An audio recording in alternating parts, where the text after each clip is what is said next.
on the Pope and the visit to America. Yes. And I doubt if it will ever be shown on CNN or MSNBC and all that mess. They just having these secret meetings, probably rolling dice or playing jacks or something crazy. Most of the information we already know about. But I got some information that makes a lot of sense to me, and I want to relay it on to our audience and see if they can get out of it what I get out of it. So what we're going to talk about tonight is privatization. Now, wait a minute. When did you say, we had kind of lost you. When did you say you was going to talk about the Pope? We're going to talk about the Pope right now. Oh, but we're going to start with privatization. Okay, all right. Yep. And, Bev, I think you could make the announcement on the October 4th meeting that we have planned. Would you like to do that seminar follow-up? You like to do that right now? Okay, yes. We are having a follow-up on October the 4th, and it is from 9 to 12, 9 a.m. to 12 p.m., and this is from when Jonah Bey was here, and everything that he talked about, well, not everything, but mostly the things that he talked about, Ron and other people will give you the different steps on how to follow through on the information that Jonah Bey gave us. So this will be October the 4th from 9 to 1 p.m., and, Ron, I don't have the address and the other information. Can you fill in with that? Here we go. Yes, the address is 18846 West 7 Mile. 18846 West 7 Mile at Stahalin, right on the corner of Stahalin and 7 Mile, between Southfield Expressway and Evergreen Road. Okay, it's on the north. Don't get me to trying to run this thing. It's on the northeast corner of Stahalin and 7 Mile, but it's on 7 Mile, but it's on the northeast corner. You can't miss it. It's a dance studio. There's two front door entrances. You can get in through the front, and there's plenty of parking on the side. Now there will be a donation. A $20 donation for the building. Let's call it the building fund, the way they do in church. You've been given to the building fund, never did complain. We got a $20 donation for all those individuals that show up. We got to pay for the building and what have you. Plus, if we're going to do another pay-per-view. And the pay-per-view will be $25 for the 3 hours for the 3 hours. And it will be $25. You can watch it on pay-per-view. Those that are out of state, I know some of the people that came to the seminar that was in Ohio and in, what was those close states? Ohio and Indiana, come out of Naptown, came out of Indianapolis. They said they would drive back over. So we're looking forward for them to show up. And at the same time, you out there from California and around the country and around the world that can't make it, it's going to be a critique on the subject matter of Jonah Bey, which will be very important to you because what we have been convinced that the $75 fee that we have on the three DVDs, we got a 3 DVD set. There you go. 3 DVD set from the seminar, 2 for Saturday and 1 for Sunday. Now, the wonderful thing about it, and the reason the price is high, it's almost better to have the DVDs and be at the affair because you know what you missed and you know what areas that will be in, so you'll be looking for it on the DVD. And then when you see it, you can pause it, rewrite it, back it up. You can do all kind of things with it. And the forms that Jonah was filling out, you can see the forms and the information, and you can look it up. So we're going to stay with that $75 price and see how it works, and we'll go from there. I don't think it's too high, because once you start looking at what we're doing and the expense of what we're doing, we had a good turnout because the prices during the seminar were very, very, very low. I'm telling you, very, very, very low. And for you economic buffs, we did a very slim break even. It wasn't a fair that we were making plenty of money trying to get rich. No. It's a lot of work. It's a lot of effort put into it. And I think freedom, we know freedom's not free. So we're going to stand pat on what we do, and our prices is what we do it. Now,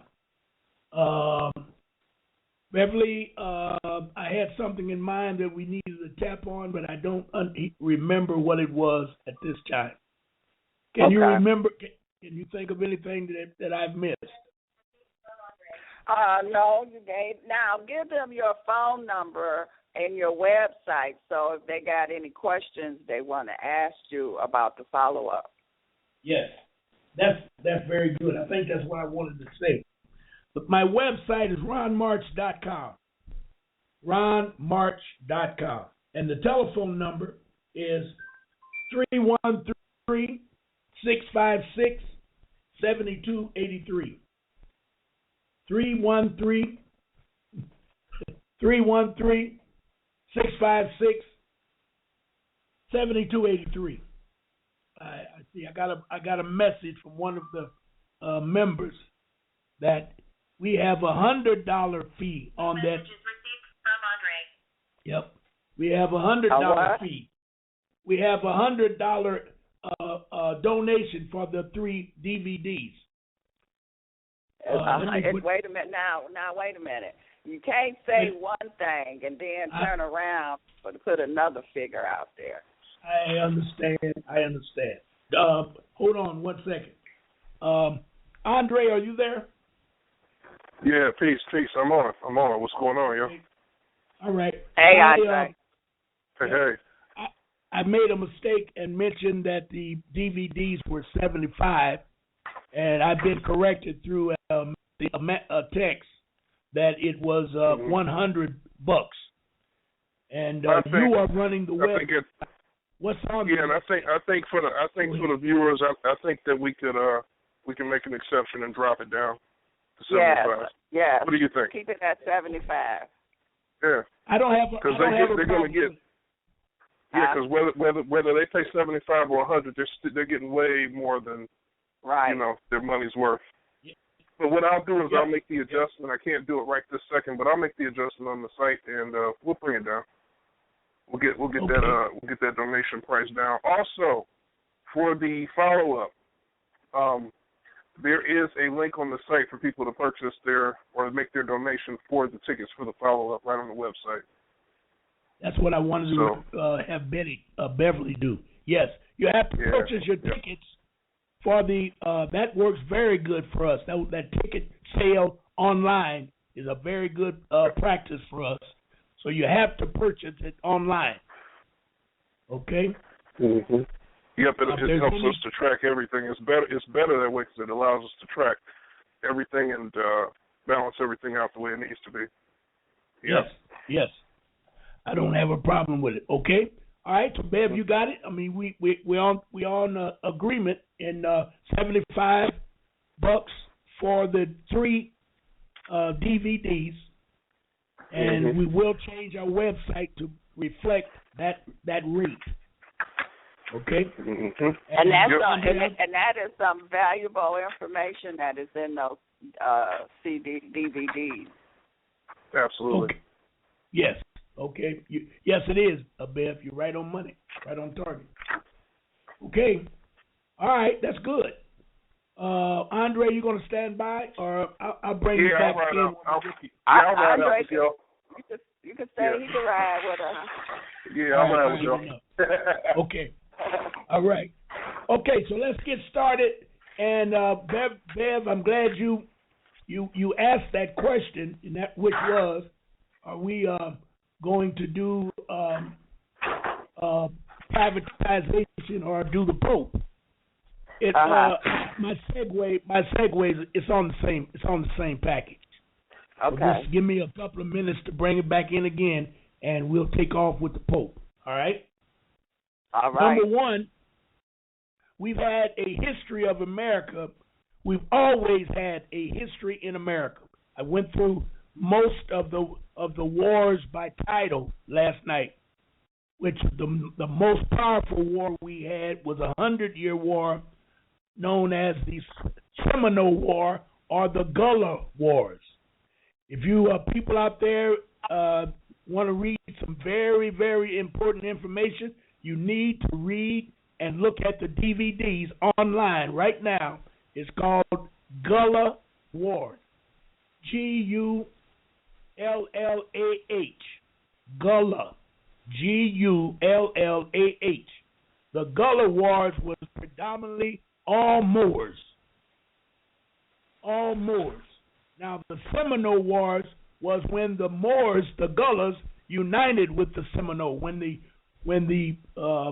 European tricked the Seminoles that if they would fight with the Europeans, they would do certain things for them, and they did that. And as usual, the European reneged on his promise and turned on the Seminoles. And the Gullah warriors came down, hooked up with the Seminoles, and literally ran the Europeans out of Florida.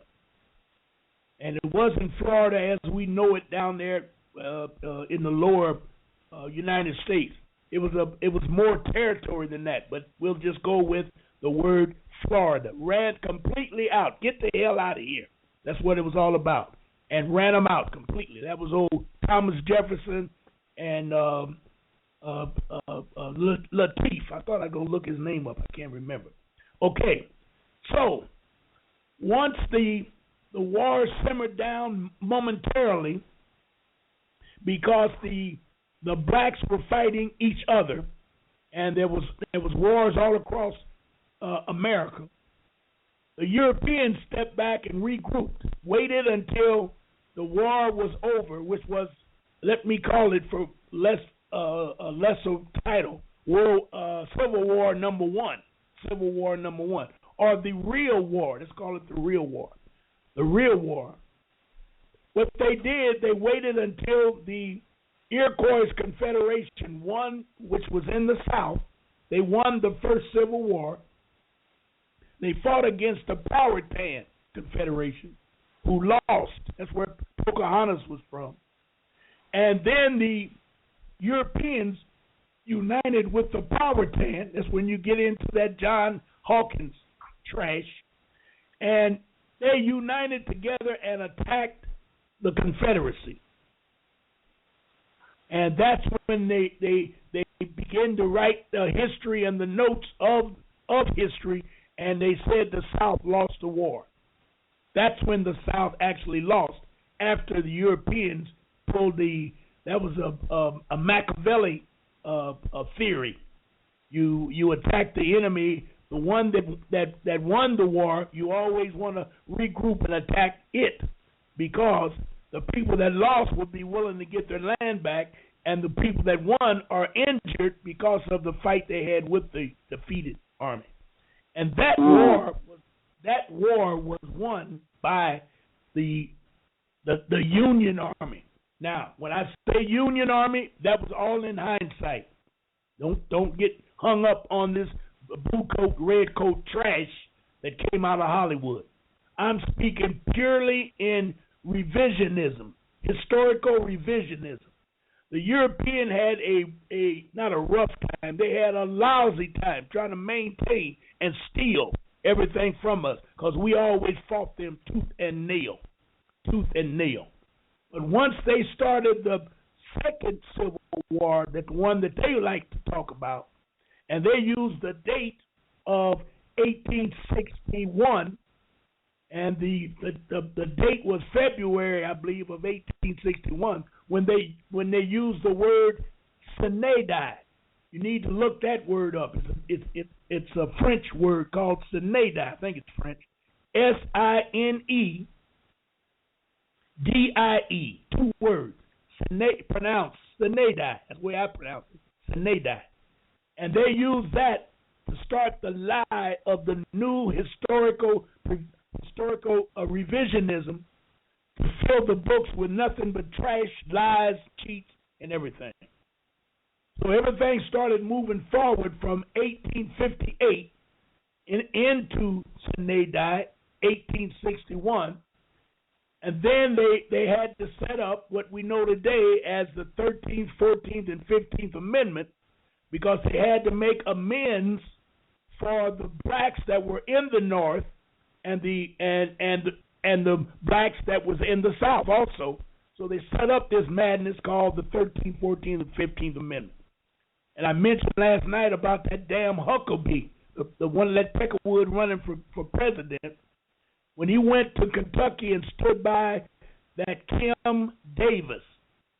She was the one that said that she was not going to, she ran and controlled the of deeds, and she was not going to let sign any paperwork for mixed couples to marry. And everybody understands that, but I bet you didn't hear Huckabee say that the Supreme Court is a two-faced lying group of crooks that try and create what did he say? Try to create laws when they should be interpreting laws, and they did the same thing with Dred Scott, and that got my attention when he said that. So I began to look closer. I began to do research and found out what he was saying was there's no law in the Constitution that says that same-sex marriage is a union. The interpretation of the Supreme Court said it was a union, and then they created a law and said and used it on her meaning Kim. Now, how is that related to Dred Scott? For all you persons that are not aware, I've said it once, I've said it 1,000 times. When Dred Scott lost his case, the judge, Theodore McLeod, I think McCullough, not McLeod, McCullough, he said that there was no law that the black man could ever have that the European had to pay attention to, and that the Constitution of the United States and the 13th Amendment, and they supported it through the 13th Amendment, said that no individual, inhabitant of African descent will ever, you listen to that word, ever become a citizen of the United States. It's on the books today, ladies and gentlemen. That's a good thing, ain't it? Well, that all depends. If you're educating people that think they're citizens, no, it's not a good thing because they think they're citizens. I'll get more flack from people who think they're citizens and say, I've always been a citizen of the United States. No, you haven't. All you got to do is read the Constitution, and you ain't in there. The Constitution was written for Europeans. The only articles we are concerned with in the Constitution is Article 6 and Article 3. I think it's Article 6 and Article 3. I know it's 6, which talks about all contracts, constitutions, agreements that were signed prior to the signing of the United States Constitution, the organic Constitution. They are the laws of the land. So that means our treaties, the Articles of Confederation, all of those types of agreements are the law of the land, and it's supported by the Sixth Amendment of the Article 6. Of the Constitution of the United States.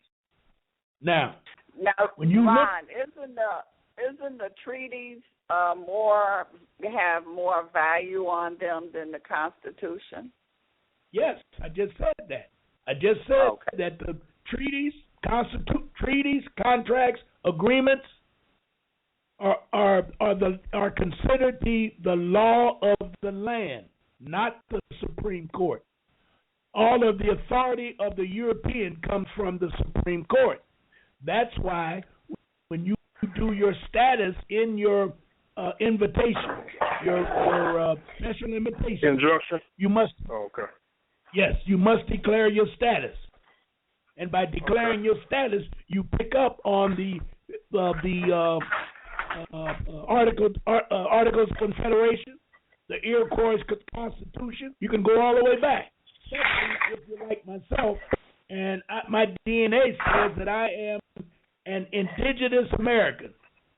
I was alive and kicking in my ancestors before there was a Supreme Court. So you can't come in here, set up a Supreme Court, and then tell me I have to obey by it. That's another violation of the Constitution, which is the de facto and what do they call it?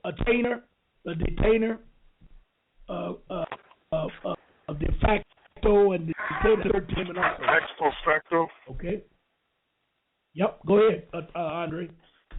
No, I was just saying ex post facto. Is that what you were referring to? Yep. Ex post facto means that they're going to create a law and then go back in time and charge you with that law. And the other one is detainer.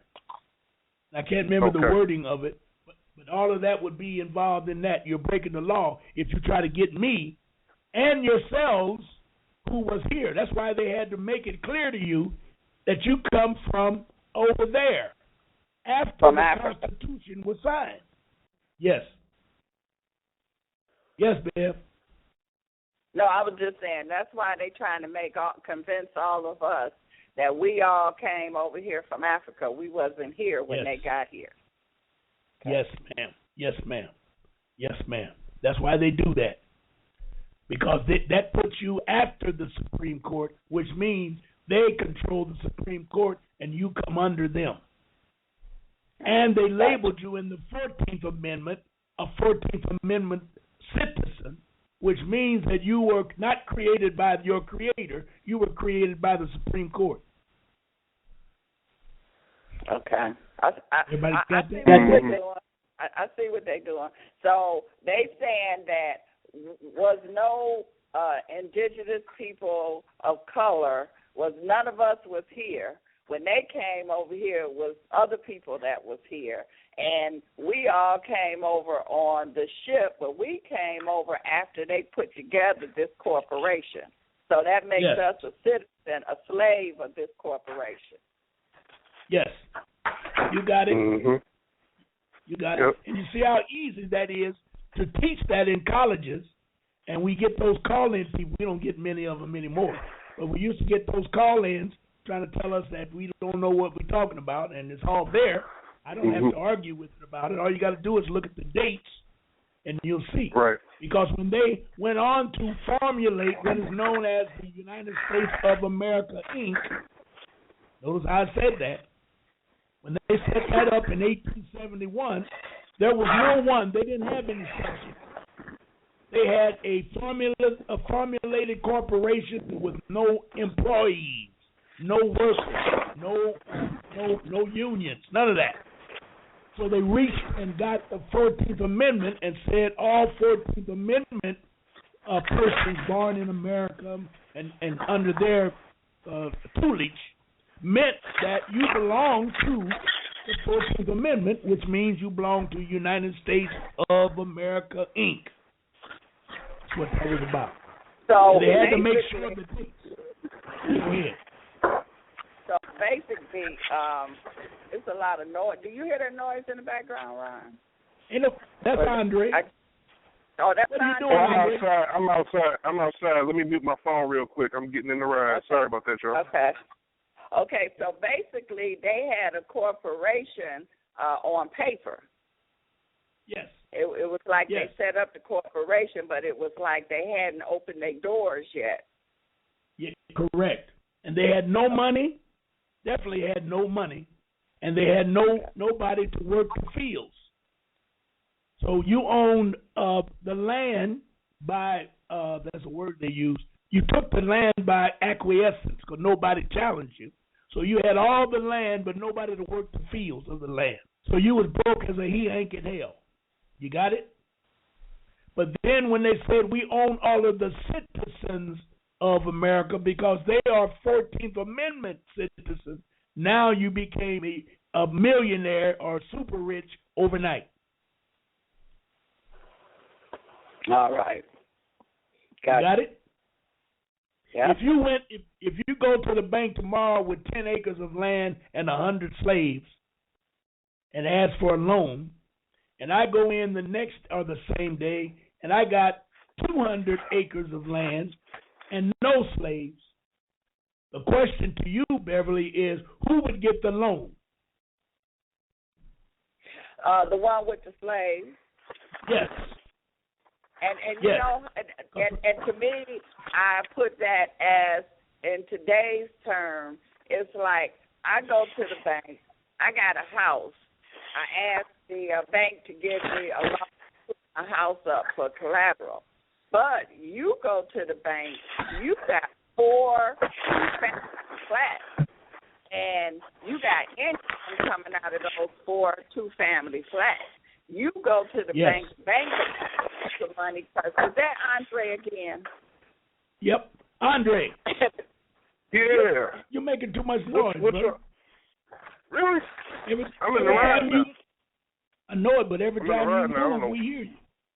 All right, wow. I'm going to cut you off. I'll bring you right back. Now, everything's gone. I know you can still hear me, Andre, but we don't hear that noise. Every time you slide your hand on that wheel, everything, we can hear all that noise. That's what we do. That's why Bev says I be fading in and out. I got to sit still. These microphones pick up a lot. But yes, Bev, you got it. Okay. You got it. Okay. Yep. So that's like, for the people that, it's like, if you put it in today's term, it's like going to the bank and you got some income property. And so you're going to get the loan because you got money coming in with that income property. Correct. Okay. Now we're going to move forward real quickly. And all I'm going to say is they never ended the Civil War because when they used the so-called historical revisionary date of the so-called Emancipation Proclamation and all them Peckerwood signing the agreements, and they surrendered at Chappaquiddick and all that. Whatever that mess was, they put in the books, was garbage. Why was it garbage? Because they used, instead of troops in uniform, they used Ku Klux Klan, they used citizen black Christian codes, they used city ordinances, they used Jim Crow, they used institutionalized racism, all controlled by white supremacy now. And they moved forward and continued the war all across the South, and it spread in North itself because they had to start hanging and killing uppity niggas. Notice I said that. I mean it to my heart. Because they didn't know that they were such a ruthless people. They started changing these laws and stealing not corporations, but city councils, because they set up the White Citizen Council. They started having secret elections. They started running black away from the polls so they could get in positions to set this madness up. So that it went into that complete control all across, everywhere that Peckerwood went. He was causing chaos. So the war after the Civil War was more bloody and more devastating because it was more of mob rule, no quote unquote democracy, by the European. And his job was to take the land and the money and our women and our abilities to work, cheat us. They did everything to us. And it was the law of the land. Y'all keep forgetting that. Them damn white folks tell you whether it's not that way anymore. That's bull crap. It's the same thing today, and we're going to keep moving forward. So what happened after they did all that, they realized that if we keep destroying the black man's economic ways of living, we can always control him. It didn't take him long to figure that out. So now, if you go back and look at those, they call them riots, so-called riots of the United States, and some of them are called rebellion, you're going to see a surprising factor that they got thousands of black men were hung, hundreds of black women were burnt at the cross out of all types of reasons and all types of illegal and I have to call it, you can't call it color of law, because it was nothing more than just nothing but the evilness. They were killing us to keep us in a state of dependency. So now at our ages, everybody out there, just take a thought on every rebellion or so-called riot you can think of. And there's only one question I'll ask, and there's only one answer. Who hurts the most when there's a riot? Black folks. What gets destroyed the most? Black economics. They burn where the businesses are. What they do. Now you got to go to them. Okay? Mm-hmm. Now, if everybody understands that, we're ready now to jump dead in that Pope's ass, because he is the one that set up way back in, I think the year when I looked it up was 1223.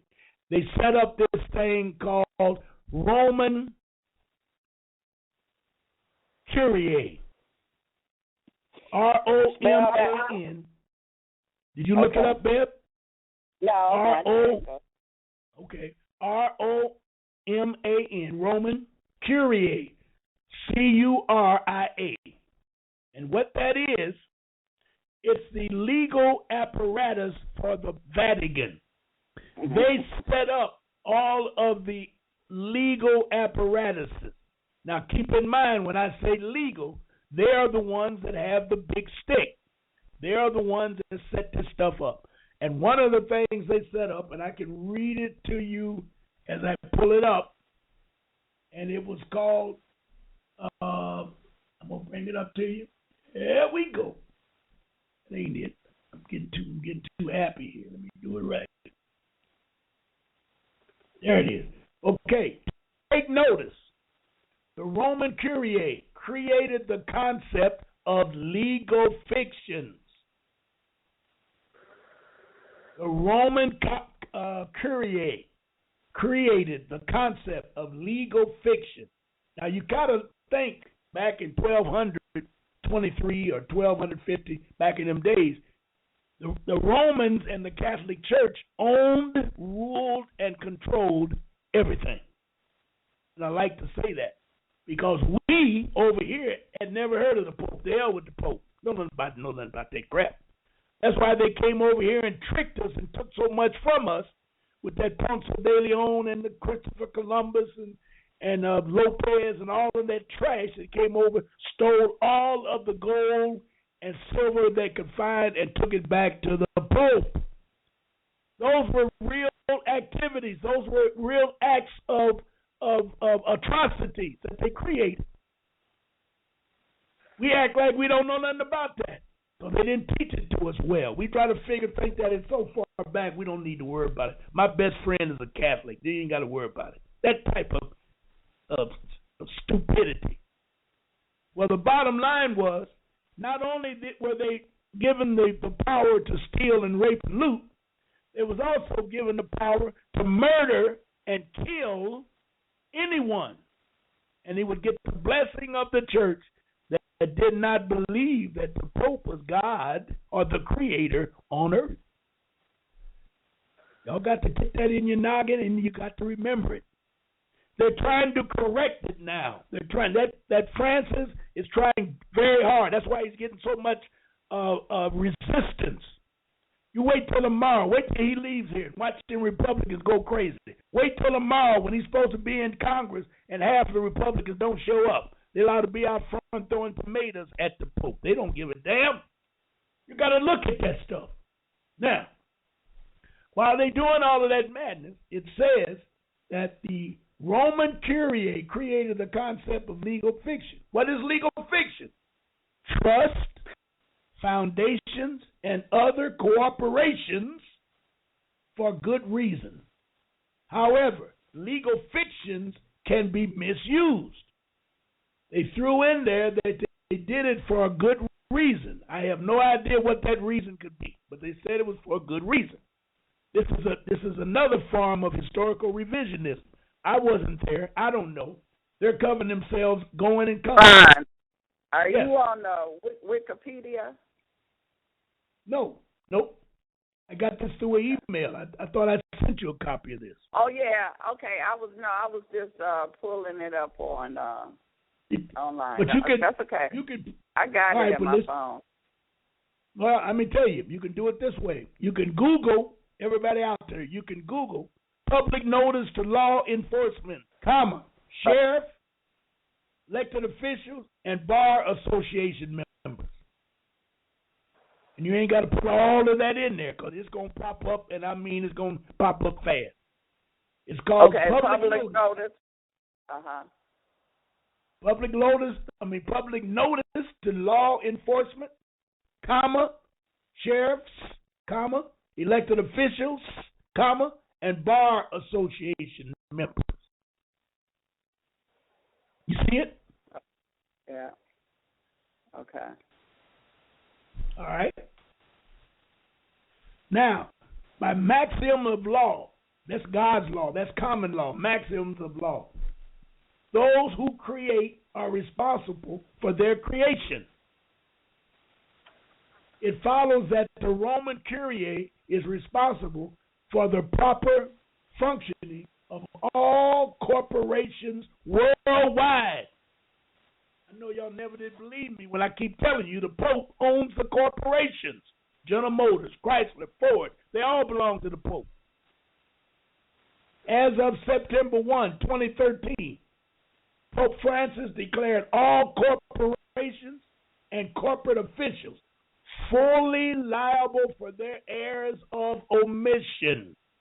This means you, corporations. Also, by maxim of law, there is no statute of limitation on fraud. Privately owned government services, privately owned governmental services, corporations have been fraudulently passing themselves off as government of the United States, and they are not. All that trash in Washington, D.C. is what I called it, trash. It was created in 1871, and they're playing themselves off as being the government of United States. That's why the Pope never recognizes United States. He says, I'm going to America. Yeah, I was reading something today from some things he was saying, and he did say he came to America. Now, he said that he was going to address the United States, but he said he was coming to America. Okay. Well, now notice what you just said. Yeah. He said he was coming to America, but he said he's going to address the corporation. Ain't that what you just said? No, he didn't say corporation. That was me. Oh. He said the United States. Oh, okay. Now, privately owned governmental services corporations have been fraudulently passing themselves off as the government of the United States since 1862. I told you it started in 1871 when they filed the paperwork, but 1862 is when the war began. That never ended. I'm saying that it never ended. We're in that war today. We've been in that war. 67 was a perfect. Is that why, Ron, that everywhere you look we see the flag, which is the war flag? Yes. You have never seen the peace flag being flown. And I understand the only ones that wear the peace flag are Coast Guard. And they wear it on their shoulder. I never seen it. I'm going to look for it from now on, but I've never seen it. The longevity of this fraud in no way embeds it with authority. If you're going to tell me we've been doing this, it's a past practice. That was one of the lies they told about Detroit, and bring in that the way they brought in that damn emergency manager. They put in the legal paperwork to the judge that it was past practice that it was done that way. Voting him in on Friday and he started up on Monday morning. And the Constitution said you cannot do that. And they told the judge that was a past practice. And the judge went along with it. Okay? As an employee of these corporations, you have no public office, no public bond, and no foreign state immunity. They all claim to have immunity, but they're not real officers. Federal law enforcement personnel, except U.S. Marshal, your status is that of a mall cop acting outside of the mall. It's bad enough to be a mall cop, but they're saying you even acting outside of the mall. You have no authority on the land jurisdiction of the continental United States. You are acting under color of law. Oh man, when addressing when you are acting under the color of law, when addressing citizens of the continental United States, as if they were citizens of the federal United States. That's the trash you created, the federal United States. We're not a part of that. Well, what's the continental United States? That's the land from the Canadian border to Gulf of Mexico, from the Atlantic Ocean to the Pacific Ocean. Okay. That's what they call it, the contiguous states or something. All the states are connected. Okay. Yep, continental. All right? If you threaten any living inhabitant of the continental United States with a gun, taser, or other weapon, you can be hung as an inland pirate. I ain't never heard of an inland pirate. If you remove any livestock, you can be hung as a cattle rustler. If you cause any harm, you can be sued without limit. If you wear any uniform or display any badge or use of any name or office designated to deceive or project authority you do not have, you can be tried or arrested for impersonating an officer. You are acting in purely private capacity. You are acting in a purely private capacity.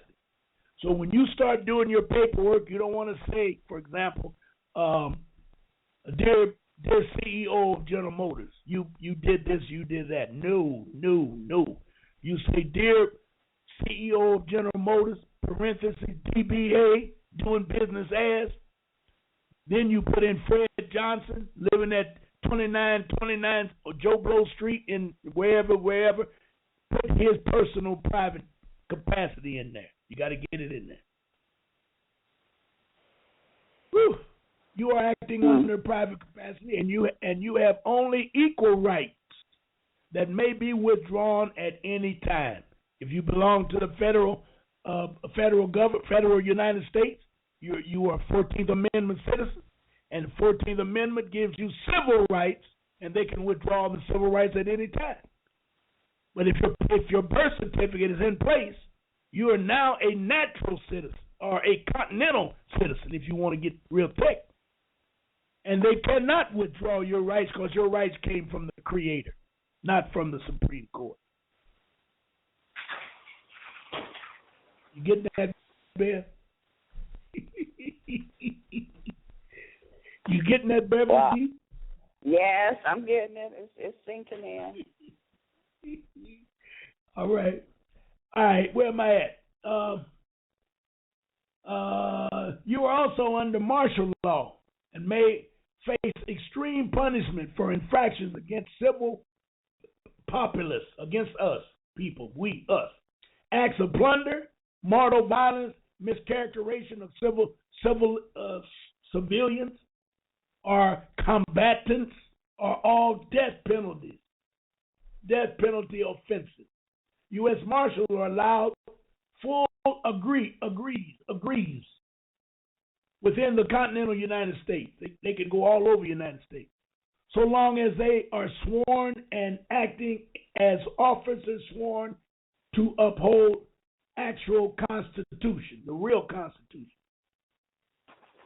are not acting deceivably, nor acting outside their international jurisdiction while in pursuant of their duty protecting the U.S. mail. That's what a U.S. Marshal's supposed to be involved in. U.S. mail. Oh, the U.S. Marshal is protecting the U.S. mail. Because I know I thought that the sheriff was the law of the land. That's the only. Yep, you got it, and you're totally correct. Lawyers, judges, and court clerks. When you address birthright citizens of the continental United States in foreign jurisdiction of the federal United States or that of a federal state, and deliberately confuse living people with corporate franchise merely named after them, you commit personage. Now, what does that mean? When the federal judge, or not any judge, lawyer, or clerk address you, and they address you in all caps, and then they tell you you live in Detroit in MI. That means that they are recognizing the state as being the jurisdiction of the federal United States, which means that the jurisdiction is foreign jurisdiction. Now, babe, you got to get that. Go ahead. You got to explain that a little bit more. Okay. Trot right over here in where they out there in Hills, Farmington Hills, out there on Northwestern Highway. They come after you. They got your name in all caps, and they say Beverly D. living in Detroit, MI. Now they have just committed fraud. They have just committed personage. They've just committed the federal crimes. What were they? Number one, they come from a foreign jurisdiction.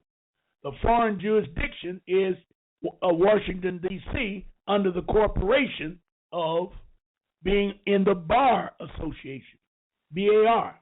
That's the first crime they commit. That's foreign. We don't have to recognize the bar because the bar belongs to the Queen of England. Number two, they addressed you as living in MI, which is what they taught us in school. They didn't teach me because I use MICH, but they teach them today to use two letters so that they make the state foreign jurisdiction. So they don't have a right to even talk to you. You get it? Yeah, because they're foreign. Because they are coming from a foreign jurisdiction. And you don't have a damn thing to do with Washington, D.C. Now, keep in mind. Well, what about the MI, the Michigan? MI is foreign. Michigan is abbreviation for Michigan should be right. MICH. That's what they taught you in school, Bev. I know they taught you.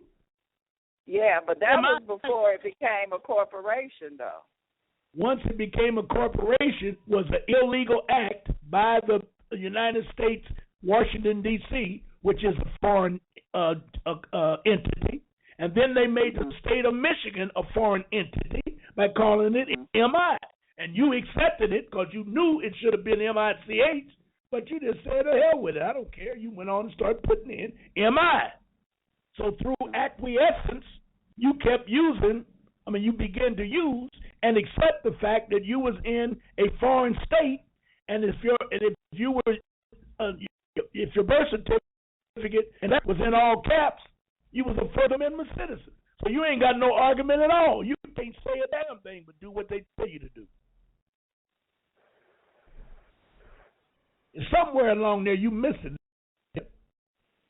As long as you're a 14th Amendment citizen, the United States government owns you. Live, stock, and barrel. They can kick your front end. They can do anything they want to do to you. As long as you are a Amendment citizen. And that summons that they have to come in your house, or that is in all capital letters. They're coming in there for Beverly D. all caps. Beverly D. all caps don't live in that house, wherever you at. Beverly D. upper lower caps live there. But it's it you don't get? I get it. You follow me? Yes, In other words, are you with me? That company, that company is a corporation, and they represent the corporation, so they're illegal. And you are a corporation because you in all caps. Why you keep leaving yourself out? Now I know you're gonna tell me you got your birth certificate, but you just done that this year. So last year you was all caps Beverly D. So as you talk about the corporations of General Motors, Chrysler, and Ford, you throw in Beverly D, all caps. That's how I got to you. And Beverly D, all caps, live in a state called MI, all caps. So now this is the confusing part. So they can come after the corporation Beverly D. They can do that. That's legal, right? Since it's a corporation. Yes. So how can I tell them they can't bother? They can't mess with Beverly D when they can, because I am responsible for the corporation now, right? Yes. Beverly now, D. The first thing you're going to do is you're not giving me enough information. So I'll set it up for you. They come at your door, knock 3 times. You don't open it. They kick the front door in.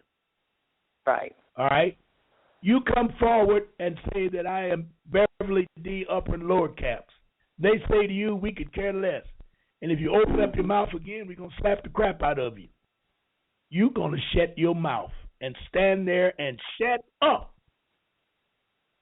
Period. Now, they take you downtown, they lock you up, they do all they want to do to you.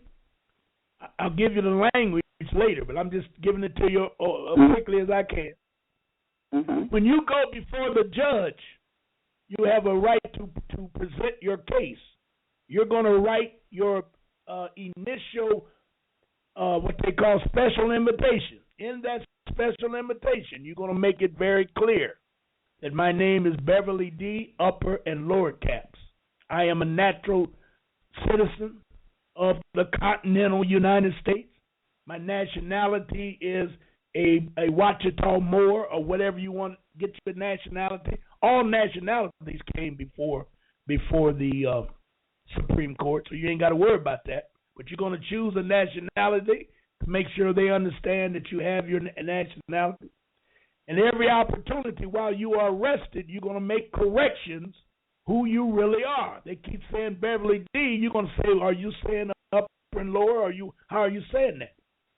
I am a natural citizen. I have my paperwork. Now, you may have your paperwork with you, or they took it away from you, or you didn't have a chance to get it. But my point in telling you all this, you cannot do a damn thing until you get in court before a judge. If you start arguing with that son of a gun and kick that door in, they may kill you. So ain't no sense you try to sit back and say what you gonna do and what you ain't gonna do. All right? Now, if you have your do not detain order, your injunction in place, then at the first opportune time while you're standing in your house handcuffed and they doing what they normally do, whatever it is, maybe searching and carrying on, you can bring it up. That I have paperwork to prove who I am, and you guys, I would like to speak to your supervisor or whoever's in charge of this madness. Now, they may slap you, tell you, shut the hell up. When I want to talk to your ass, I'll ask you to talk. So keep your mouth shut. But now, once you get out or make bond, they are in for a rude awakening. Gotcha. Your injunction is in place. They have arrested you. There are monetary penalties for arresting you. All of that. And if you get an opportunity to talk to their supervisor, I guarantee you he's going to back off or at least calm everybody down and act like he got some sense. But he don't get off easy either. You dig? Mm-hmm. Now the worst thing you can do is do nothing. Most people, because they're going to traumatize you so much that you're going to say, I'm so glad I'm alive. I don't think I want to go through that again. so I'm going to leave it alone. I don't think they're going to come now that they know who I am. You're probably correct. But you're doing a disservice to your people because they're going to go out and get another idiot, and he may not have his paperwork in place, and they're going to beat the crap out of him or kill him. So it's your duty if you're going to accept this information, if you're going to raise your consciousness to get to heaven or get to the Creator, it's your responsibility to use that information and help free your people. And to do nothing it's got to be a sin. I ain't going into that, but it's got to be something wrong with not doing anything. I'm going to start writing countersuits on law policemen who give me a ticket. They ain't got a right to give me no ticket if I don't kill anybody or tear up somebody's car. Mm-hmm. That's our duty. And if you don't want to do that, you better start backing off right now. But if you're going to stand there in front of that door and try to tell them who you are, and I got paperwork and I got this, you're going to be in big trouble. And that's why they always end up saying the police officer was justified because he identified himself. He did everything from the book. But that ain't got nothing to do with you. You don't care nothing about no damn book. But they're going to make the public understand that the cop is this and the cop is that. And you may not want to do any charges against that cop. But that's not your job to train the cop, nor is it your job to inform the cop who you are. It's his supervisor's job, and your job was to get that paperwork in the system and get it set up where you are protected by the injunction of do not detain.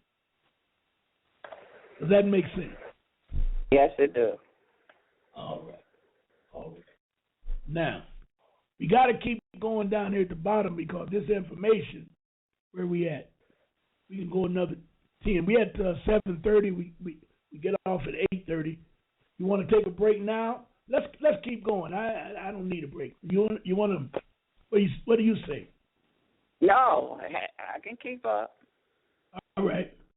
Mischaracterizing the identity or citizenship status of a birthright citizen of the continental United States is also a crime under the Geneva Protocols of 1949, Volume 2, Article 3. Meaning, if they treat you after you done told them who you are, and they keep treating you as they are, you can't stop them by talking to them, but they become a part of it. So now you're almost in a process known as RICO, because the whole system is against you. Finally, no member of the bar may sit upon the bench or any public court, nor occupy any public office of the continental United States, including Congress. The involvement of any bar member automatically voids all proceedings pertaining subject matter jurisdiction. You should write that down and look that up. That's a powerful phrase that all judges hate to hear. When you challenge the subject matter jurisdiction, that means that you got an idiot on the bench and he has no idea what he's doing. And that will make him act right. Let the record show that I am challenging subject matter jurisdiction. What do you want, Ron March? First, I want to know and have a copy of and see a copy of your oath of office. That's the first thing I want to see before we move any further. You're supposed to have that with him. And you must look at the dates, because I think they expire every 24 months, maybe every 12 months, or maybe 18 months. So whatever it is, there's an expiration date on it. They try to hide that. So if they get caught, they can say they were in their private capacity so they don't get hung or shot. You're going to see much more of that now that this notice is out. So you want to see his oath of office. And if he shows you his oath, first thing you want to ask. Title of Nobility Amendment, adopted and ratified prior to the American Civil War, has not been repealed. What is the title of a nobility amendment. It's Article 1 in the Constitution, Section 10. I don't know if I brought my Constitution. What it says is, no citizen of the continental United States can have any title of nobility. They're not allowed to have any title of nobility. They can use Mr. and Mrs., but they can't use Duke, Earl, or all that trash that's in England. King, Queen, Duke, Earl, Sire, Prince. None of that can be used in the continental United States. Now, why is that important? Because in order for any court official to receive a P number, he'll be knighted with nobility. P number recognizes that he's been knighted. And that's against the Constitution of the United States. Did you know that, Beth? Yeah, I remember you telling me. Now, this is the judge and the attorneys have P numbers, right? Yes. And prosecutors. Okay, all of them. Okay. Yep. And they swear to uphold the Queen of England, which means their job is to support the corporations. And that's where the problem starts, right there. Okay. Anyone claiming to be a citizen of the continental United States having a valid birth certificate must be treated as such. Any debts or charges whatsoever related to vessels in commerce operated under his or her name by the federal United States, any federal state, the Washington, D.C. municipality, or the United Nations must be discharged according to maximum of law already cited. And I must have jumped over it, but the reason for that is if you are a valid birth certificate, which we have our valid birth certificate, we already got them authenticated. We cannot owe the federal government. We cannot owe these corporations. They can't come after us because they use the birth certificate as your identification to be a 14th Amendment citizen. That's why we validated it to get out from under it. We still own it, we still have it, but we're out from under it. So if they want X number of dollars for the Cadillac you just purchased, give them a copy of your birth certificate. And I don't think I'd even do that. Come to think about it. Because, well, as long as you don't sign any paperwork, you can give them a copy. Now, when you say as long as you don't sign any paperwork, what you talking about, paperwork?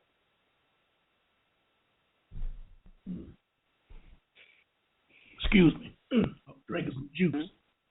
Oh, okay. Excuse me. Anytime you sign your name, you create monetization. You monetize the paper. So when you go buy an automobile, you have to sign for it. When you sign for it, it's paid for. Except for a lease. Court, we got to put that out there. Except for a lease.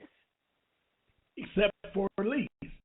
But when you lease an automobile, I'll just leave that alone. But if you a lease or marriage, you got two humans, or not humans, natural persons agreeing on the contract. When you lease an automobile, they do it the same way. There's only one signature. Follow me?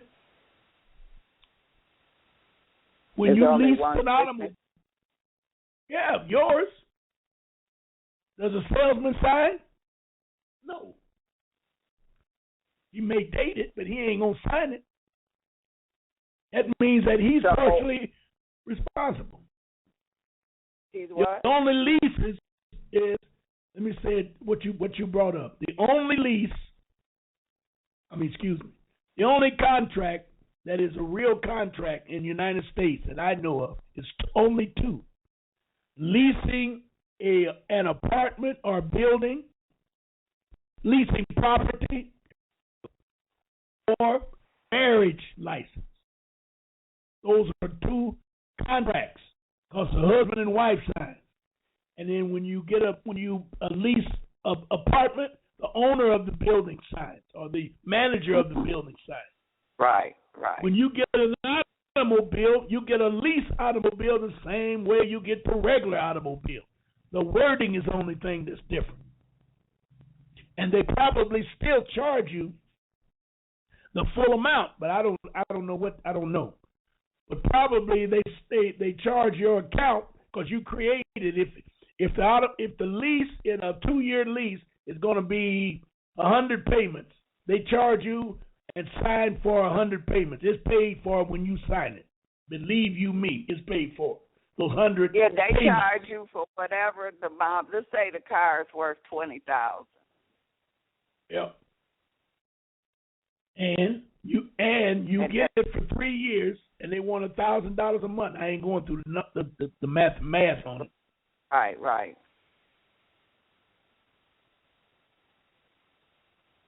Okay. Lease is paid for. But What'd you say, Ron? We lost you. Can you hear me? We can't hear you.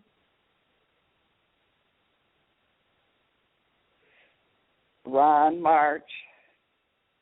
I hope you can hear me. You have faded out. You haven't came back in yet.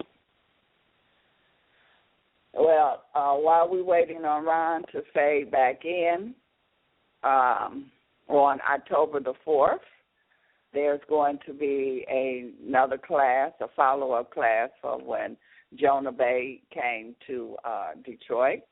And what this class is going to consist of, he told you what needs to be done, but this class is going to give you the steps. It's going to walk you through. It's going to tell you step 1, step 2, step 3, how to do it. And any questions that you have, if you have any problems or anything like that.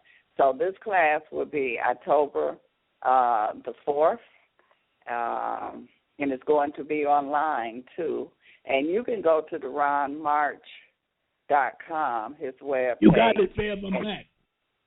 Okay, you back. And Beverly? You can get the information. Yeah. Yes, we hear you. We hear you. Okay. Right. Let's take a break. I don't know. They must be getting tired trying to tell us something. Okay, you're going to take a 10-minute break? Minutes. Okay. Yes. We'll see you. We're going to take a 10-minute water break, and we'll see you back in 10 minutes.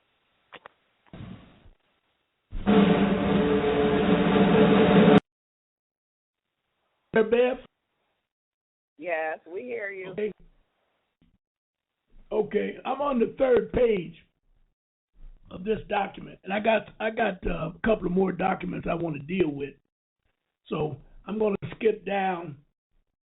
So we want to hear about the Pope. Okay. All right. Now I'm glad you reminded me. Good to remind me. All right. Before we do that, I want to give you a new idea on what we were kind of hung up on when we went on break. Okay. When you sign a check, you are the only one that signs the check. Correct? Yes. They take that check and cash it and do whatever they're supposed to do with it because you're going to send it to somebody. Uh-huh. So anytime you sign your name, you're signing it to send that document to someone. It is a check when you sign it. It becomes you monetize that document when you sign your name. Mm-hmm. You got it? Gotcha. But now when you do, they try to tell you that those are contracts. For example, you may be the title of the heading of the paper may be Sears and Roebuck. No, not Sears. Yeah, Sears and Roebuck.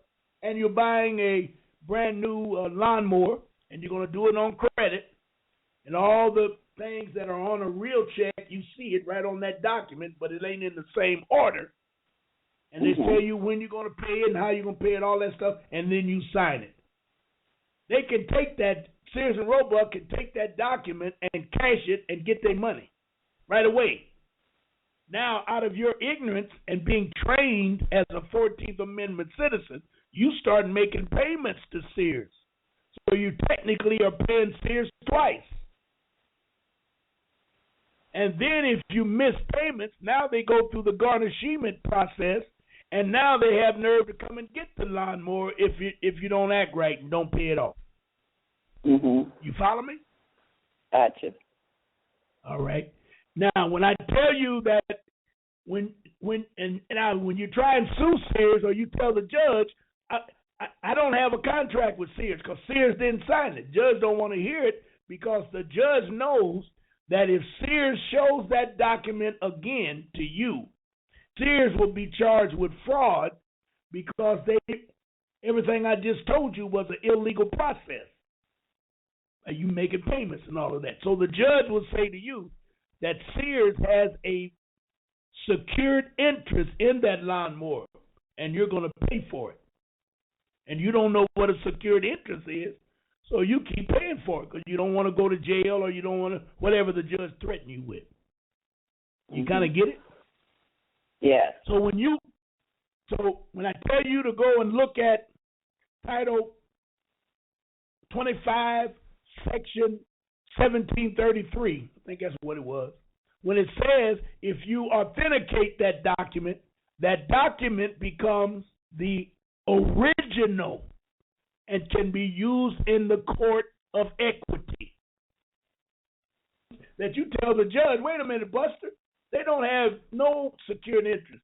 I got the secured interest right here, which is an authenticated document because I have a carbon, but once I authenticated it, it becomes the original because it's mine all the time.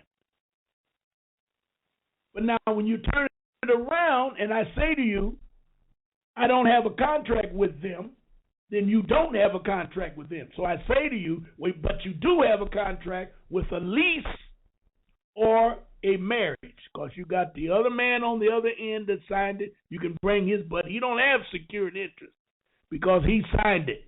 And you got a copy of his signature. Does that make sense? So auto lease is just like when you buy a car because there's no signature on the other end. No, it's not. And they cash that daggum document, they cash it the same way they do on original car. Yes.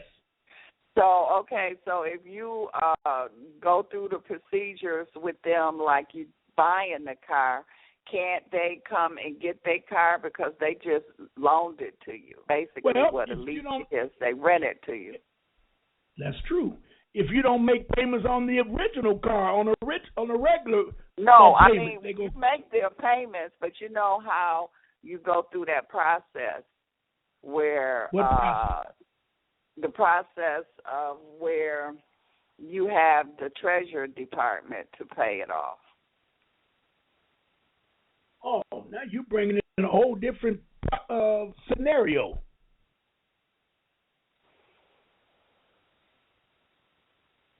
You scenario to the Treasury on at any time with any purchase you make, and for them to come get it, they'll be breaking the law if they come and get it. If you do what you're supposed to do, you may have to end up taking them to court, which you will win the case, or it's in favor of you winning the case if you go to court and sue them for coming after the car. They hijacked that car when they came after it. Mm-hmm. Because once you start doing a new process, which you're bringing up, all the name of the game changes. They're not stupid. They know that now you're talking about a whole different process. You're talking about redemption now. Okay, gotcha. Okay? Okay. All right. Now, let's get on to the Pope. Now, actually, wait, Ron. Yes. Before we go to the Pope, this letter that you was reading, who was it from and who was it going to? It went to all corporations, and it was written by the Roman Curia. And the Roman Curia is letting the corporations know that I own you. And like I read in the beginning when I said Let me bring it up again. When I said in the beginning, the first sentence, the Curia. The Roman Curia created the concept of legal friction, trust, foundation. Yes. So they the one came up with all of created this in 1871 or before.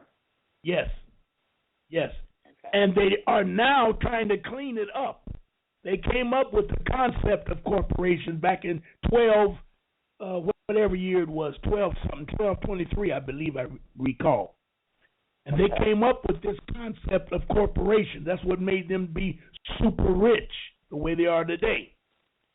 But now you got all these young shysters and these young whippersnappers, and they're all coming up with new ideas and junk bonds and all, you name it, they come up with it.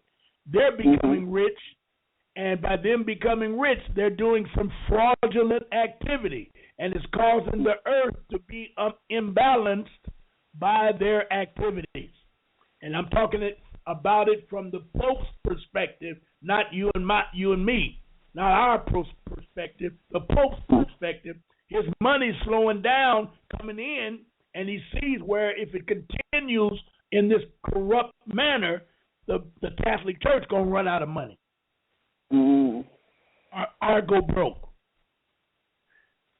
Now, so guy tried to tell me. Go ahead. Go ahead. The guy today tried to tell me that. Damn, you tell me to go ahead and then you start talking. Go ahead, Ryan. No, you sure? You go ahead. Yes, positive. Okay, but I want you to talk because I can learn more and teach more when you talk. So if you have a question, I'll just tell you to go on with it, and I'll listen, and we'll go from there. No, but I I'll want say this to you. Yep. Yeah.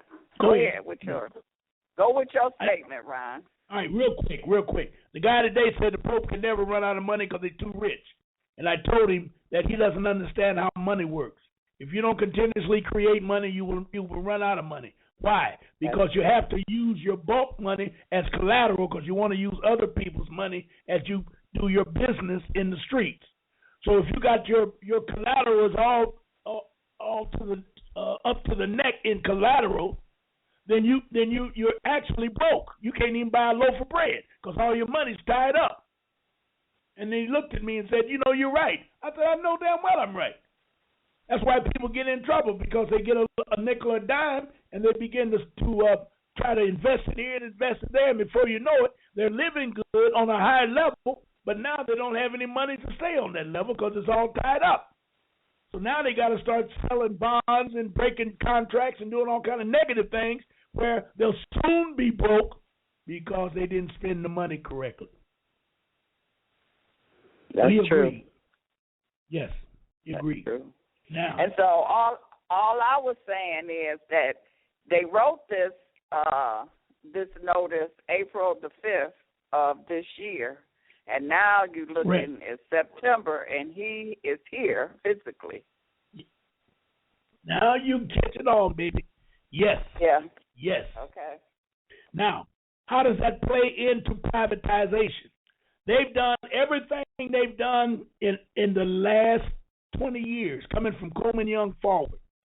And actually, you can go back when Coleman Young went in office, because the riots of '67 were all over the United States.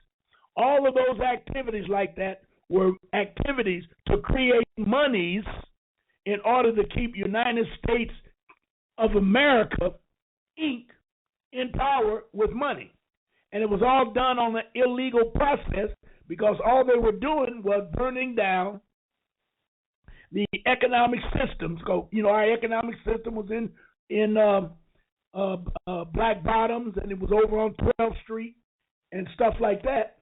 And then they bring, I don't even want to talk about these Uncle Toms they bring in to say, well, it looks better down there now than it did before. That's foolish talk. But the bottom line is everything that goes on now is owned by them through privatization. Now, they took our city as we built it to be a vibrant city because we lived through Coleman Young and the depression of Coleman Young. They hated Coleman, so they made sure no money went through, but at least we kept our homes and at least we cleaned up the police departments somewhat, or that type of thing. And we kept all the treasures of the city, like the water and the lighting and the buses and the police car. All of that was all intact when Coleman went out of office. And that came from getting rid of Coleman so they could start privatization, because the suburbs were starving because they could not get us to come out there and spend our money the way they wanted us to. We were smart enough as a whole not to go out there in the suburbs. They did all they could to get us there, and I'm not saying we did not go. I'm just saying it didn't go the way they wanted it to go, because they built all those shopping malls, and every one of them are losing money. And a perfect one is Northland, that's losing money. Southland out there on the grass. It's closed. Yep. So my point is, they had to come up with something new. Now, the Pope owns the corporations, and the corporations are the ones that was using privatization in order to steal our economic determination.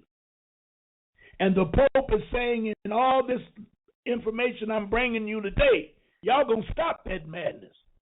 That's why it's important that we listen to what he's saying and watch what begins to happen. Because they said, right, when I saw it earlier, they said, don't be too surprised if there is no more elections.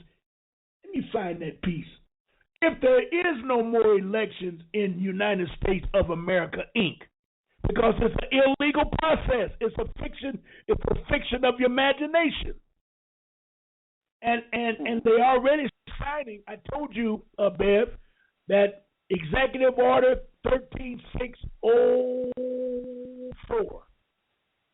13604 talks about slave labor. I've often said that all these camps that they talk about, it's not for black folks. It's for white folks, for Europeans. They're the ones that's going to go bonkers when they crash United States, as what we're talking about right now. They, meaning the Europeans, are going to go bonkers. Believe you me. And if you don't believe that, go back and look at 1933 going into 1940, when the economy was so bad in the United States, coming from that homemade depression, that the Europeans, not only were they committing suicide, the death rate in America among Europeans was the highest on the earth combined. They were walking down the street dropping dead from worrying about losing this and losing that. And during that period of time, we were boogalooing, drinking that fire water and that corn liquor and all that good stuff. We was dancing and dancing in the streets. So we're going back to that era. And when they talk about weapons, it ain't going to be weapons that we got to fight the Europeans. It's going to be weapons we got to fight the ignorant ones, the useless eaters, those that don't want to prepare or are not aware of what's going on. Because if you read 13604, you'll see where Obama signed it in 2012, May of 2012. He signed that he's going to nationalize all water, all utilities, all food, and ration it out for those that will conform to the new world. So what that do to the people that is private, that's not part of the 14th 14th Amendment citizen? Well, you're going to be in a position to take care of yourself, you're going to be in a position that you're going to get with other persons with like minds and create your own communities, what we should have been doing all the time. We're not going to escape this madness, but at least we'll be in the know and not out there looting and burning and doing all the negatives that's going to be going on, because they're going to be rounding them up, believe you me, because they're talking about the army that's already here in place. And that's what I was trying to get to. There's an army in the United States right now And let me see if I can pull this baby up. And it's called, that ain't it. It's called GAR,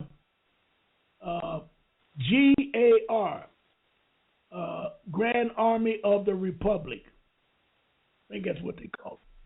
I earmarked it, but I got to find it so I can talk to you about it. Nasser. Anyway, let me read a little bit here on Nasser. Nasser is the most groundbreaking reformation to sweep not only this country but our planet in its entire history. The act does away with Federal Reserve Bank, the IRS, the shadow government, quote unquote, United States of America, Inc., and much, much more. Zero out cards. Y'all we're losing you. Other banks. Okay. Zero out. You got me? Yeah. Zero out all credit card, mortgages, and other bank debt due to illegal banking and government activity. This is the Federal Reserve's worst nightmare, a jubilee or a forgiveness of debt. Now, they gave out the Jubilee in September of 2013. I was at those meetings when that white boy came in here that's supposed to have been a governor for the Pope. And I did a couple of shows, and I had him on a couple of shows to explain what it was all about. They called it the Jubilee. And for you Christians out there or church-going folks, y'all know what a Jubilee is. Every 7 years they talk about a Jubilee, so you'll give up all your debt. And it's just like bankruptcy. You get rid of all your debt. They're going back through it. Abolishing the IRS, employees of the IRS will be transferred into the United States Treasury sales tax area. All right, I'm going to get off of this and go to, if I can find, I'm trying to move too quick. I should have been bringing it up. That September 2013, what happened with that? Did they get their debts forgiven? Basically, across the earth, they did give them the debt were forgiven. However, the United States corporations literally told the Pope to go to hell because they didn't. Not only did they not believe it, they didn't believe he had the power to do it. But as you know, everybody's been talking about these secret armies that they're coming up with. What do they call it? 15. What was that name that I mentioned on the air? Yeah, yep. I know. I can't remember. Something 15. And it's already here. Yeah, here. Yep, they already here. So I got it's called the GAR, the Grand Army of the Republic. I got that baby right here. And it's called the Civil Orders of July 4th, 2014. Unified Maine Common Law Grand Jury. And they talk about this general, and that general's name, did I highlight it? The general's name is Ham, Joint Chief of Staff and General Ham. His name is Ham, Ham. He already has his army set up in place. And what they're going to do, they're going to give notice to all of them like they're doing now. They're giving them notice. And if they don't comply, they're going to start doing some ugly things. Now, you see, that's not going to be of concern of us because, you know, we as rank and filers, we don't know nothing about that mess. You know, meaning, we require the Joint Chief of Staff and General Ham to commence measures to disarm federal civilian agencies, personnel, personnel, and to seize control of vast stockpiles of arms. Now, remember, when we talked about, what did we call that was down in Texas? They were supposed to have been training, and they was raiding those people's houses that had stockpiles of weapons. Woo! What was that name? I can't think of it. But you remember me talking about it. Yes. If somebody in the chat room knows, put it in there for us, please. Yep. Put that in there. And they're going to, the department, they're going to, let me see what they say. Vast stockpile of weapons which have been properly amassed by Homeland Security. See, Homeland Security is already fighting back, trying to get a hold of all the weapons and ammunition, FEMA, and other agencies employed by the United States.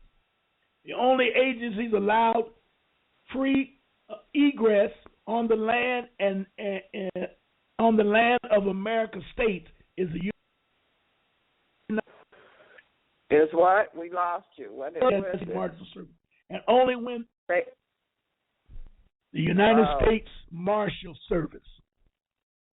They don't Hello, say that again. The United States Marshal. The United States Marshal Services are the only ones that have egress on the land, meaning they're the only one that has a right to travel. Once they announce the date, they are the only ones that have a right to travel from state to state and do what has to be done. And they're going to be backed up. Is that because of the mail? Yes. Or is it law enforcement? Okay, all right. Well, I would call it a combination of both because they're going to use the GAR, which is the Grand Army of the Republic, to back them up. Okay. Yep. So, all federal agencies' personnel are limited to unarmed service until further notice. We direct the Joint Chief of Staff to communicate these first two general orders directly to Obama, the members of the members of United States Congress, the administrators of all federal agencies, the members of the Supreme Court, and those acting as governors to comply of their rapid understanding, to compel their rapid understanding and cooperation. I think they mean business. Now, when they're going to do it, how they're going to do it, I don't have that type of information. But it's here and it's going to be done. And there's nothing you can do about it.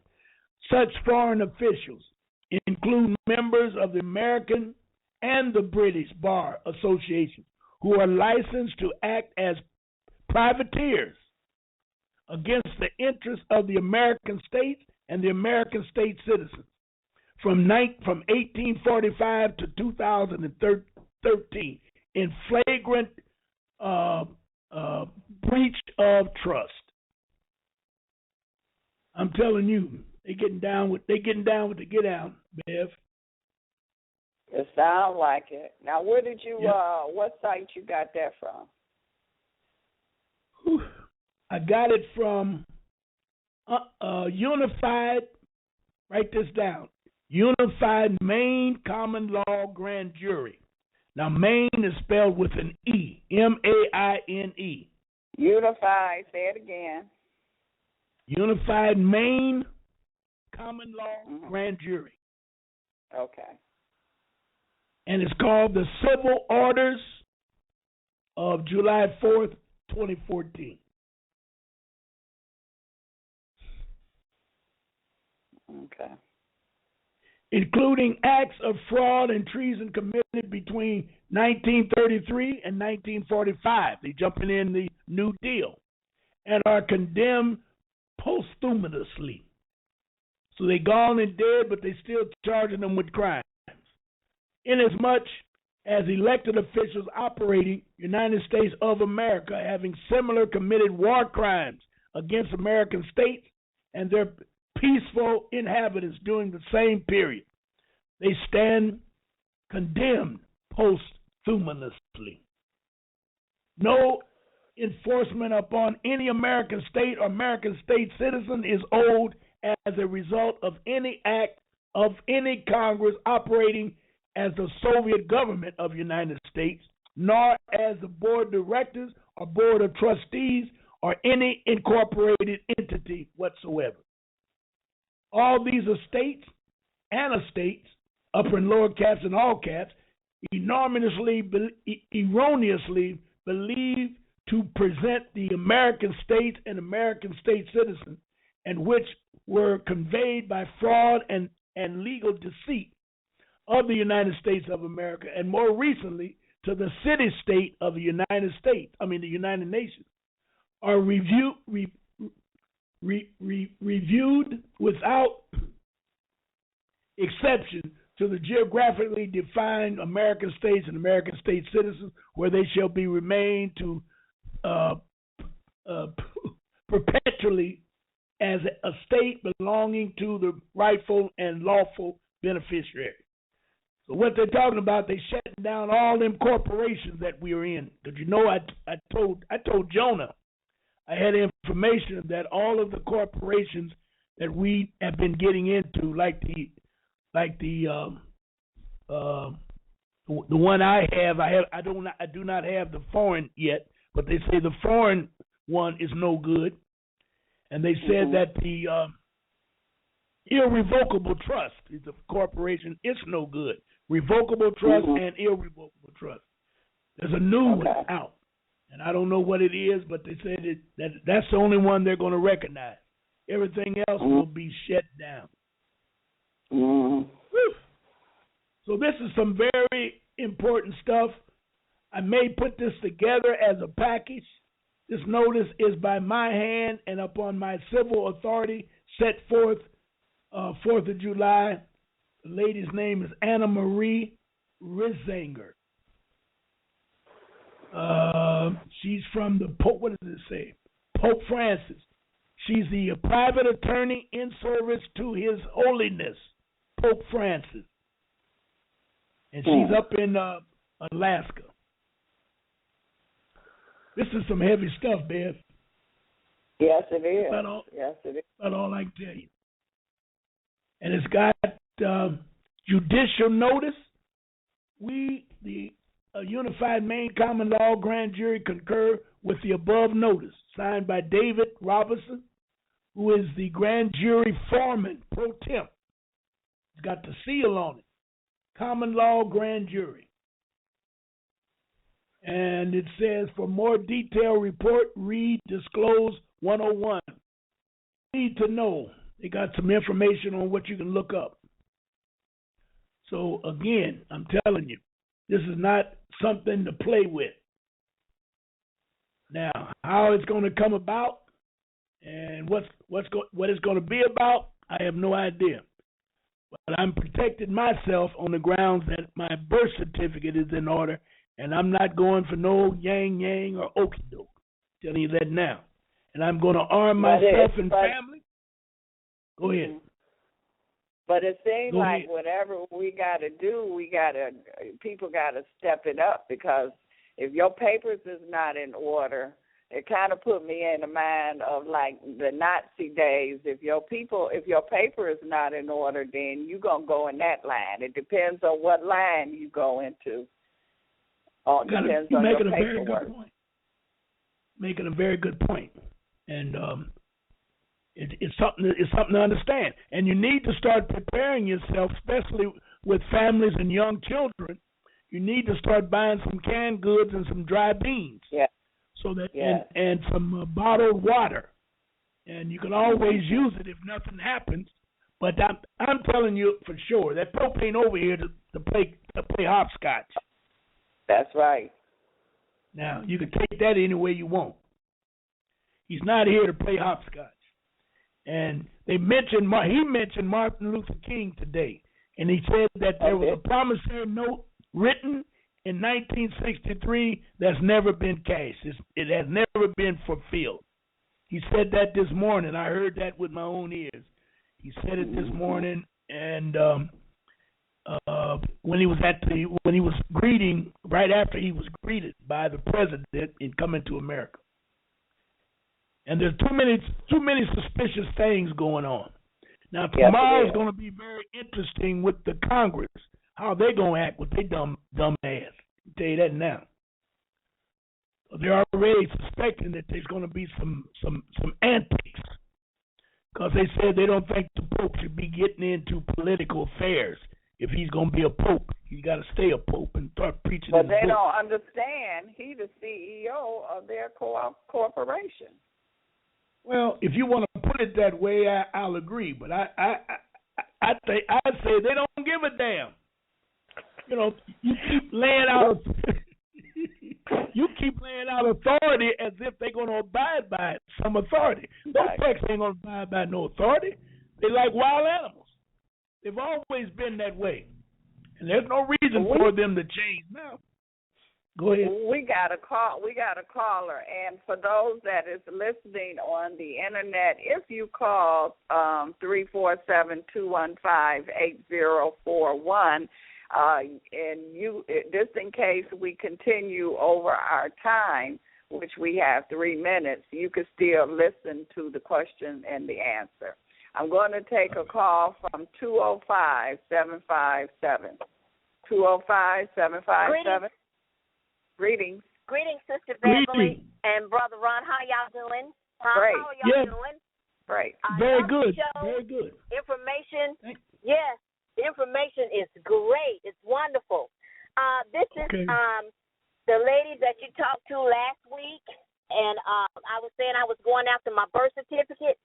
Well, I picked it up today, and I just want to tell you what's on it. Yes, you asked me to, give you a call, and I said I thought I'd say it over the show. Okay.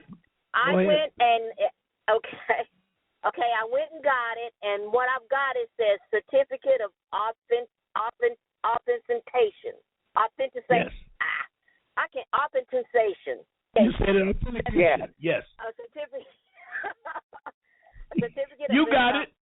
Authentication, and it says the Secretary of State, and all that, and it's got the gold seal, and it's signed, and then I've got my long form birth certificate that has 2 seals at the bottom, and the date on it is different than my birth date. So is that the right one?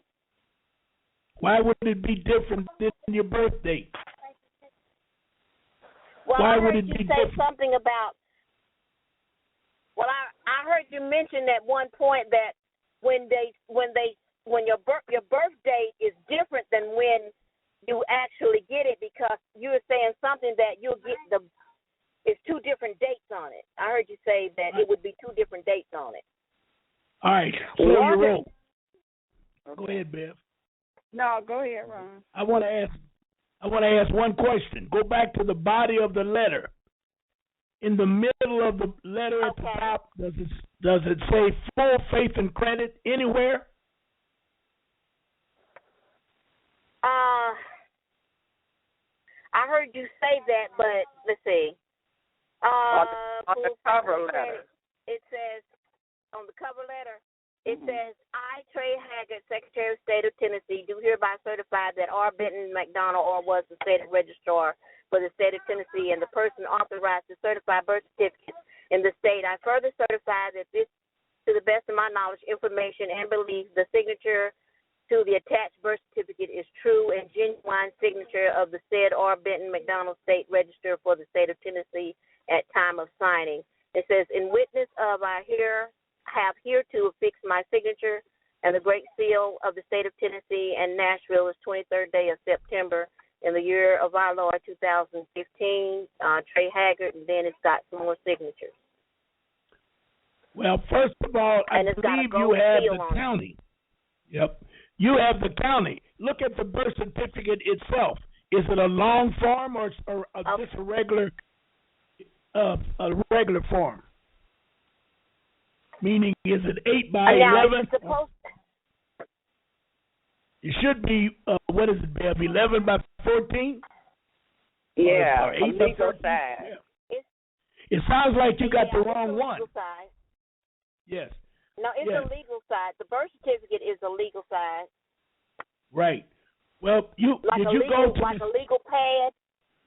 Yes. Okay. Did you go to the Secretary of State and go to the Department of Vital Statistics at the Secretary of State? You did? Yes. Yes. Yeah. Yeah, the Secretary of State, Trey Haggard, Secretary. Huh? Go say at the top of the Okay, of the cover sheet? What does it say? What is it? What do you call it? The headline. What does the top of the paperwork say? Where did it come from? It says State of Tennessee.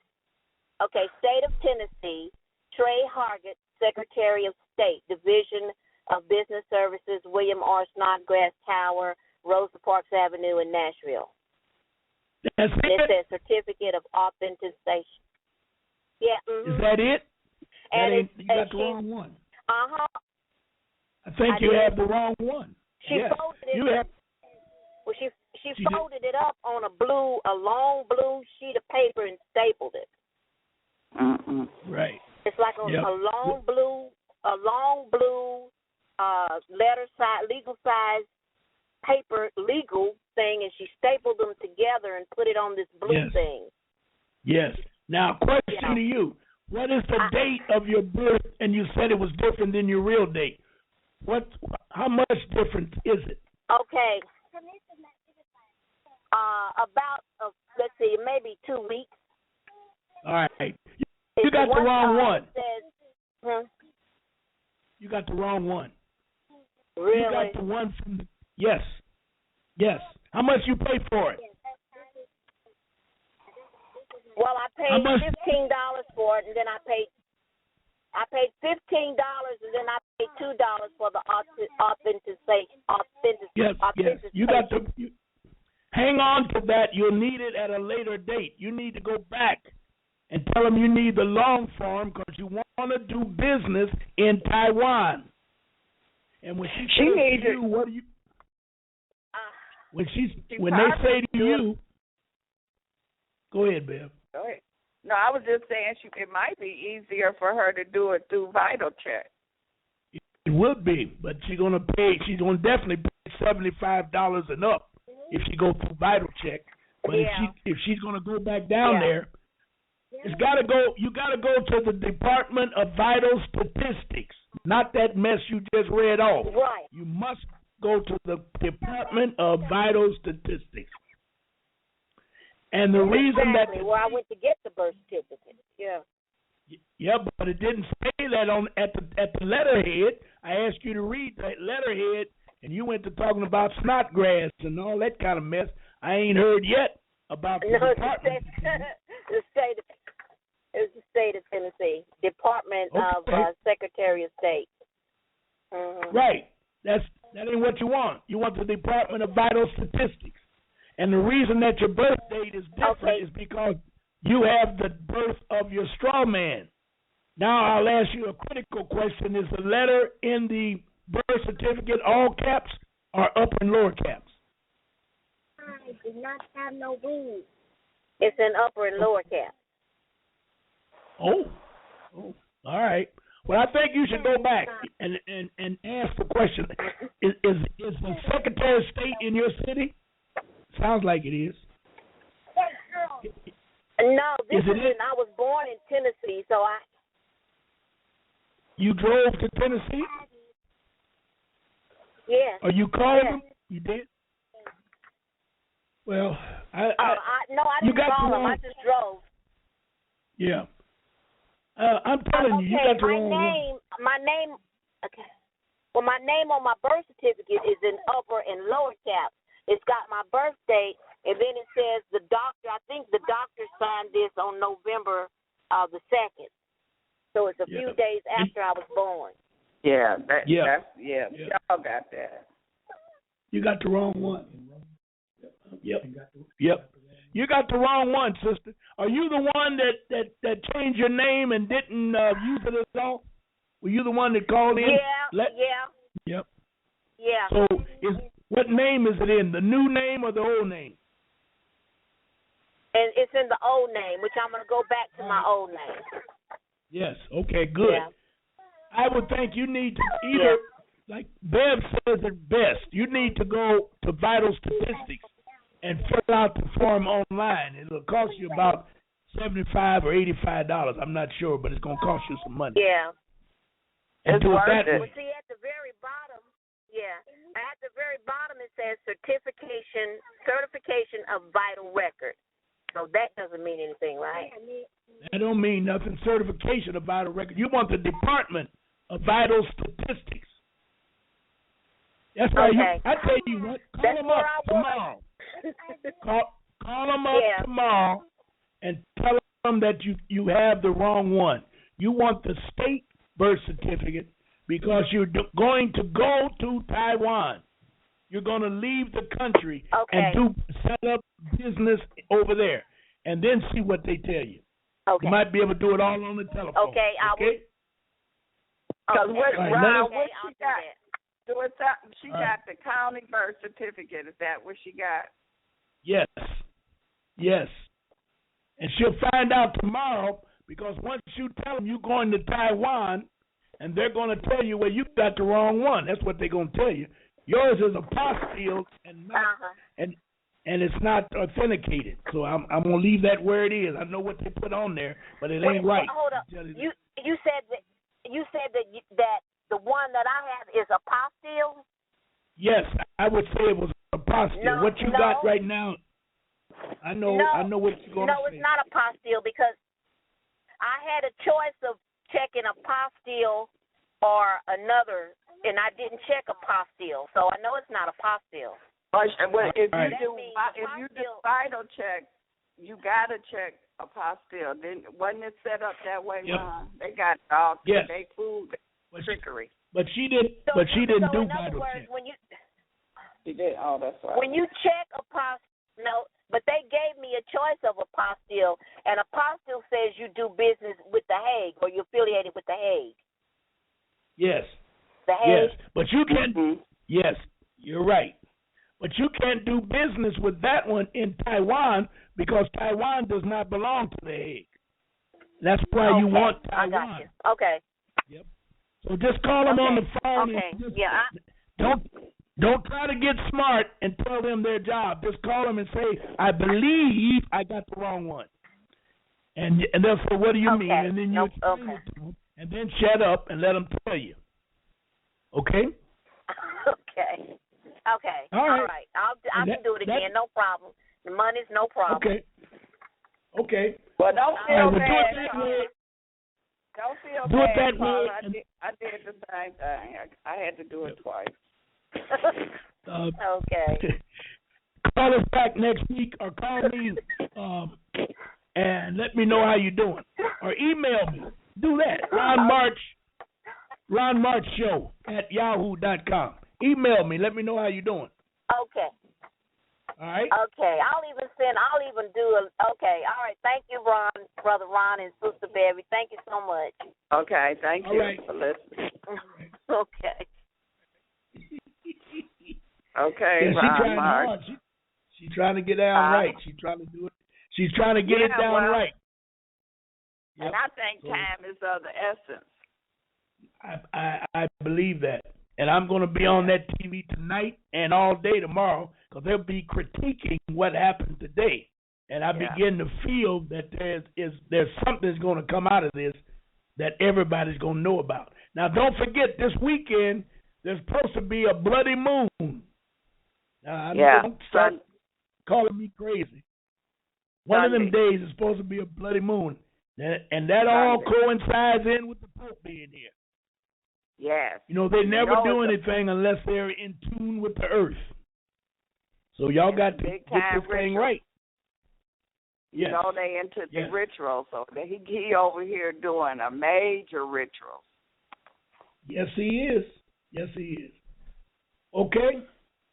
All right. Okay, well, Bev, until next week, let's shut it down and look forward to next week. And you and I'll be in touch. I'll be sure you got copies of all of this. And everybody listening that want copies, you got to email me, ronmarchshow@yahoo.com. And I'll send you a small donation. I'll let you be the master of it. Send me a donation, and I'll send you copies of all this stuff. I got more stuff that we didn't get into, but this is hot enough. All right? Okay, Ron. So